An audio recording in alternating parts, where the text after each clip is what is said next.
Good morning. Morning, everyone. I'm Dave Moorfield with the Public Affairs Office, and we've got something set up a little bit different today for you. Late last week, a lot of you came to myself and to Rob Tofano and asking just about with the increase of drug overdoses that we've had this year, really just kind of year to date. You were asking some questions on that, and really more specifically to how we've had to adjust our response to these type cases, these type scenes, and even more in the weeds to that is how it affects our crime scene folks, because they have to respond and process the scenes, package the drugs a lot of time, and whatever evidence may be there on scene. So particular to that, especially the packaging and dealing with this fentanyl that we've seen in a lot of these drugs and unfortunately in a lot of these drug overdoses. So what we've done this morning is we've asked Sergeant Catherine Shamright to come in and just kind of speak to some of the process and procedures that crime scene has, that crime scene uses. She is over our crime scene unit, and so I've asked her to come in this morning and bring one of her techs in. There's nothing going on in the room right now, so you don't have to be alarmed with the mask and everything. But they're going to kind of just demonstrate on how they kind of have to suit up, if you will, with their personal protection equipment to process these scenes. Also got here Lieutenant Travis Pardue. He'll be here also he may chime in on some of the particulars to some of the overdoses that we've had, especially with the heroin. That seems to be what everybody's hearing about right now, but it is occurring with this fentanyl lace. It is occurring in other drugs as well.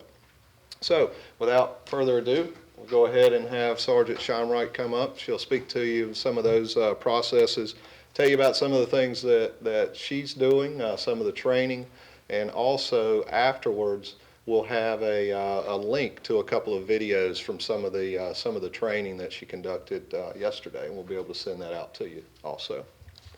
Catherine? Good morning. How is everybody? You are the camera people. You don't talk as much. Okay. Do I need to spell my name? Yes, because it's not common. Okay. I saved that for her, by the way. Yeah. You'll understand. Yeah. First name is Catherine, Katherine. Last name is Scheimreif, S as in Sam, Cheimrei, F as in Frank.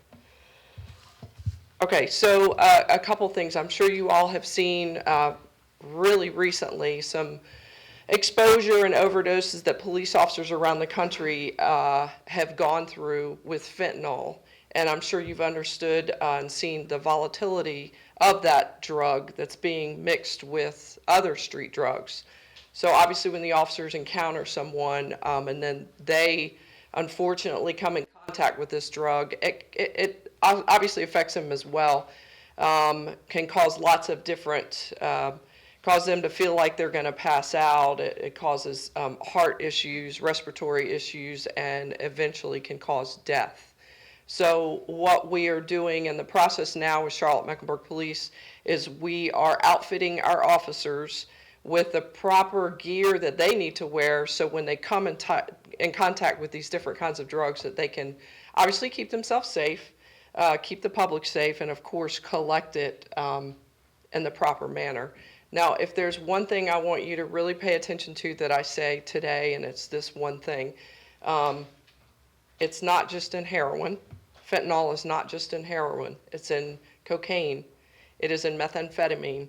So we have had it tested and we've found it in all of those drugs. There's also some reports across the country where there's marijuana that has fentanyl in it as well. So I'm going to talk to you a little bit about the overdoses and kind of the way that goes here in Charlotte. Whenever a person overdoses, obviously the police respond and crime scene responds as well. which is my unit. So let's talk some basic numbers. We have since the beginning of January, year to date, we've got 62 overdoses. Now, as evidence is collected on those scenes and as things are sent to the state medical examiner lab, let's just talk about the first 70 days of the year. The first 70 days of the year, 42% of those deaths were fentanyl related.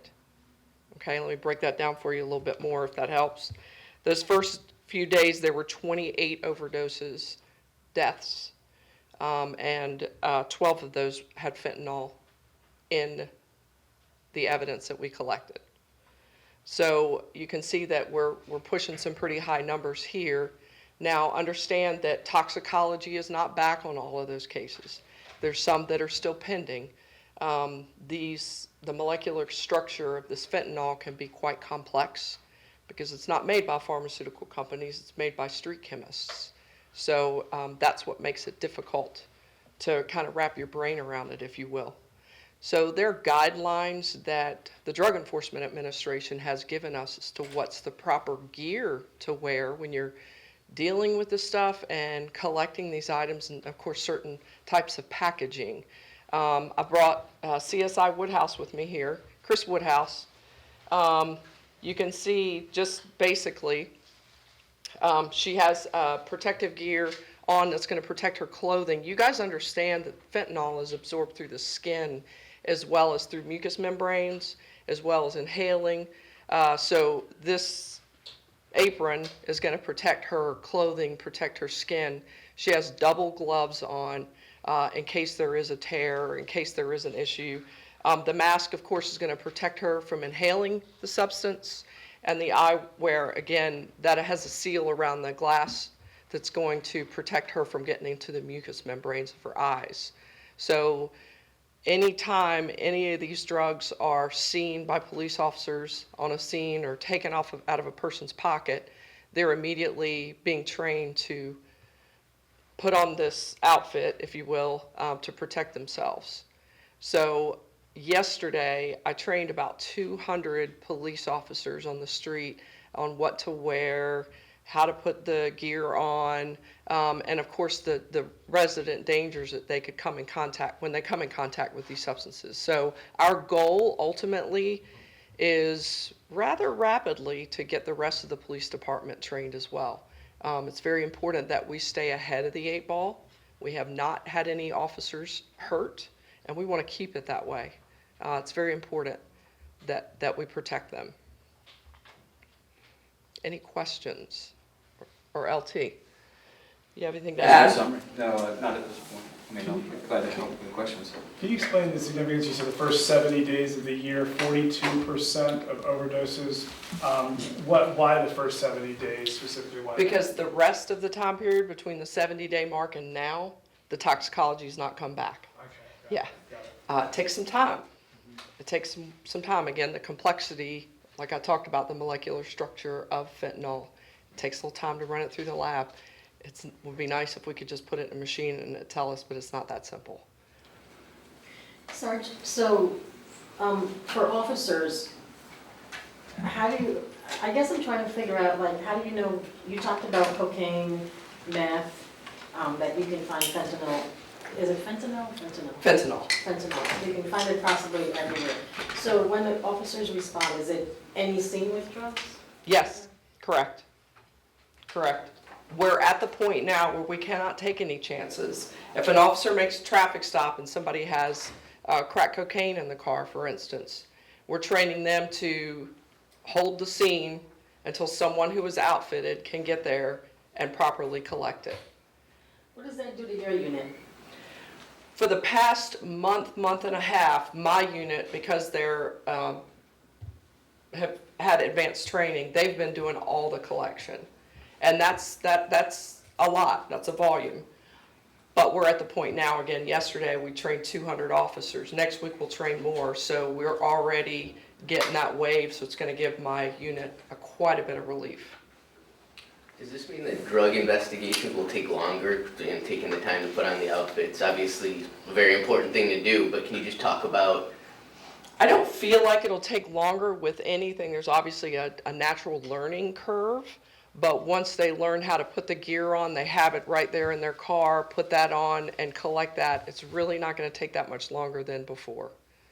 It's just a matter of learning, having a sense of comfort and moving with it. This may be a question for Lieutenant Moorfield, but are there any plans to add more resources to your unit, given that you have to handle that as well as fatal crashes, homicides, and what have you? Well, again, if we have the entire department trained, and that's our goal, then my unit will probably only be tapped into when there are overdoses, which is what we respond to anyway. Okay, what I'd like to do now is have Lieutenant Pardue come up and just speak to a little bit, just kind of an update on where we're at with, with just some of these overdoses. Thank you, Captain. Good job. Good morning, folks. Travis Pardue, Travis Pardue.